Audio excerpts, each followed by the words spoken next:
born into a world that the wealthy control. You can purchase a vote if you sell your soul. You can sell your soul, but the bid's not high, and you'll be lucky if it pays for the food you buy. It takes 16 tons for the ache in your gut. Your Social Security's about to get cut. Your Medicare and Medicaid have got to go because of corporations on the public dole.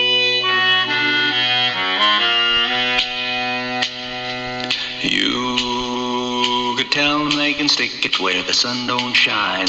What's theirs is theirs and what's mine is mine. But you'll never stand a chance standing up to the man, 'cause the future for you was never part of the plan. You got 16 years of school complete.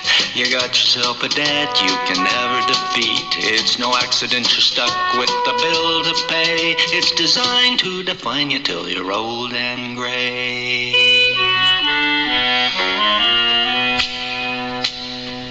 Seems you gotta have insurance just to stay alive. A lot of men didn't, and a lot of men died. But there's a two-party system, and that's the deal. If the right one don't get you, then the left one will. You take 16 tums 'cause your stomach's upset. The bottom of the ladder is as far as you get, but it serves a purpose for those in control. 'Cause you won't cause them no problems when you're deep in the hole.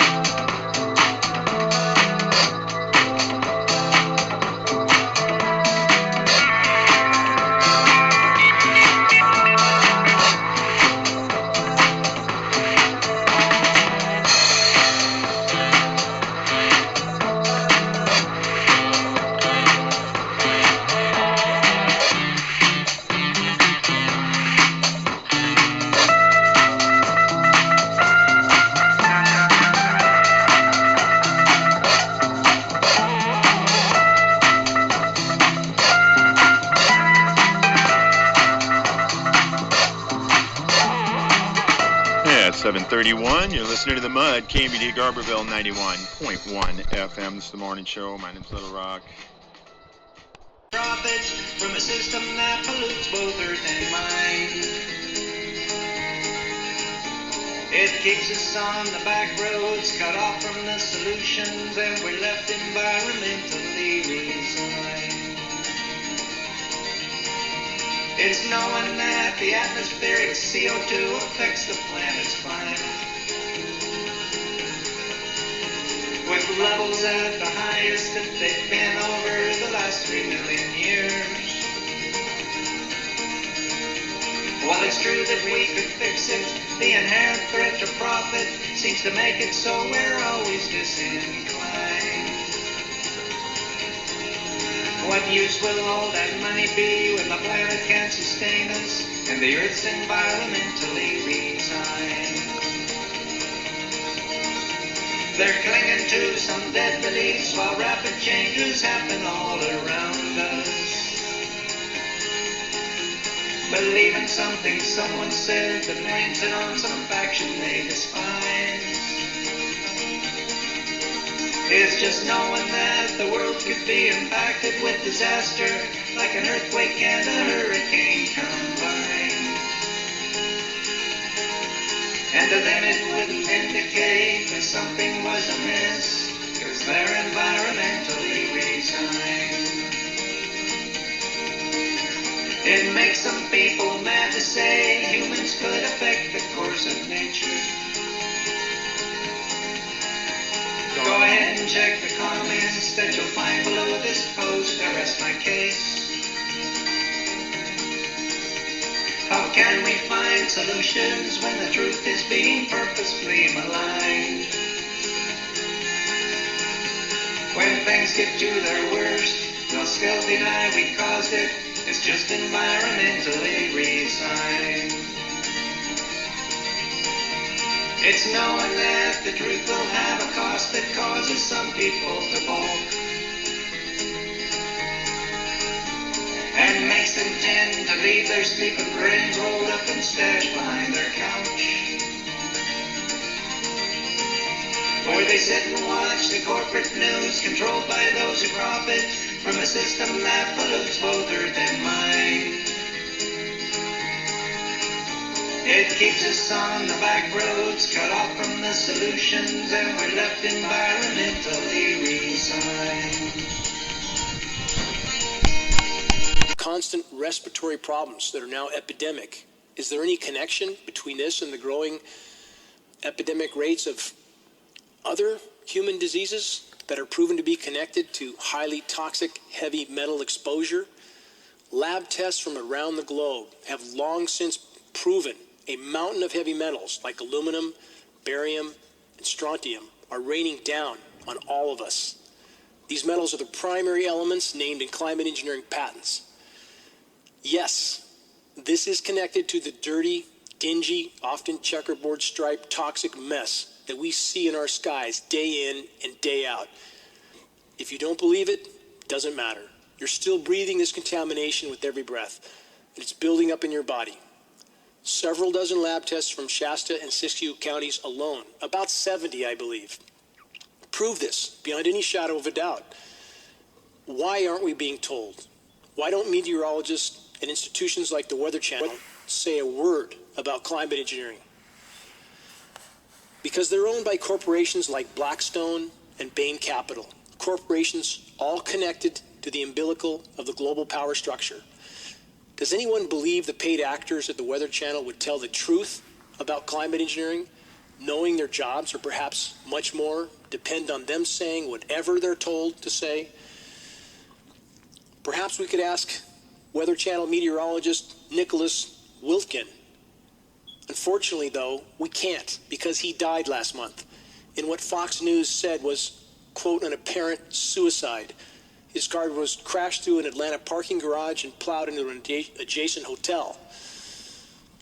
That's a strange way to commit suicide. But perhaps let's ask the meteorologists at the National Weather Service or the National Oceanic and Atmospheric Administration. But no again, because virtually all the National Weather Service and NOAA government employees are still under a federal gag order. Don't believe me, please. Investigate it for yourself. If you're willing to look at the truth, if you want to see meteorologists going to unimaginable lengths of lying to try and explain away the completely unprecedented and completely engineered weather scenarios that are now the norm, watch the Weather Channel for a while. Connect the dots. Watch the behavior of the Weather Channel actors as they give truly an ever more complex and implausible fabricated explanation for weather scenarios that are historically unprecedented and meteorologically impossible without the climate engineering factor. Again, we have engineered snowstorms happening in the West with the center of those storms, like one I mentioned last week, Winter Storm, quote, Kayla, the center of the low pressure of a, quote, winter storm pushing 80 degrees with tornadoes on the, quote, warm side of the storm. Where is our sense of reason? This is not normal. We have massive temperature whiplash fluctuations from 50, 60 degrees in a single day. This is extremely devastating to the biosphere, and this can't happen naturally. It's from chemical ice nucleation related to weather modification. Please look it up. Look up every term I state. You'll find lots of data if you choose to look. As the public wakes up to the climate engineering nightmare, the crimes of climate engineering, I believe they'll hold accountable as accomplices all those who have lied to hide the geoengineering insanity. Perhaps trials like those held in Nuremberg are coming, one would hope. If you still refuse to believe weather warfare is going on over your head every single day, stand by. As I said before, you'll believe it soon enough. For 2 decades, it has been a mystery as to what the jets are spraying on us. Finally, we know the source material of these jet chemtrails.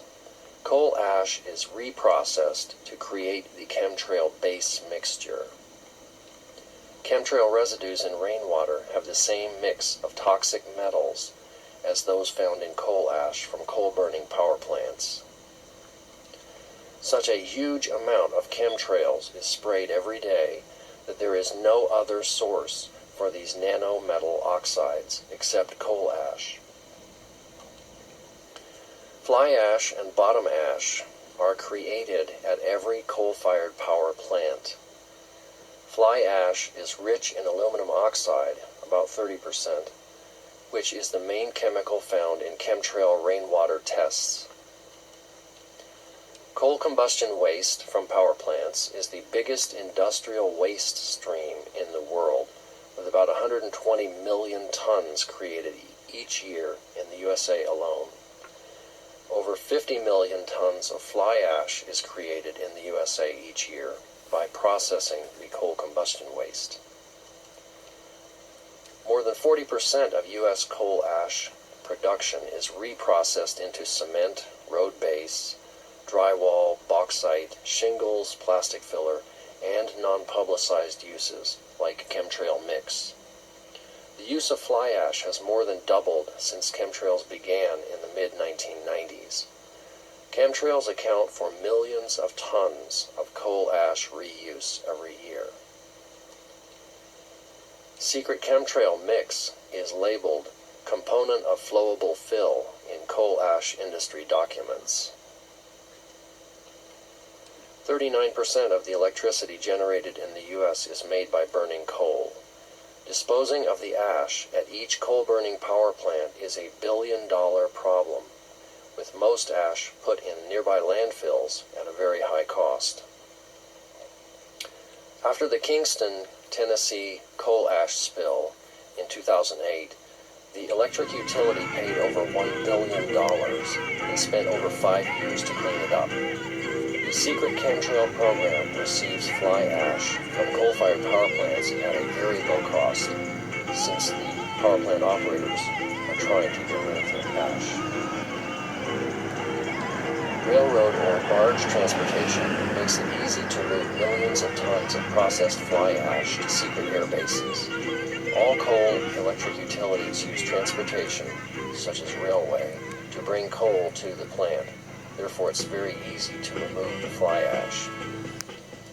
The low cost of the fly ash, the existing processing facilities, the easy transportation, all out in the open,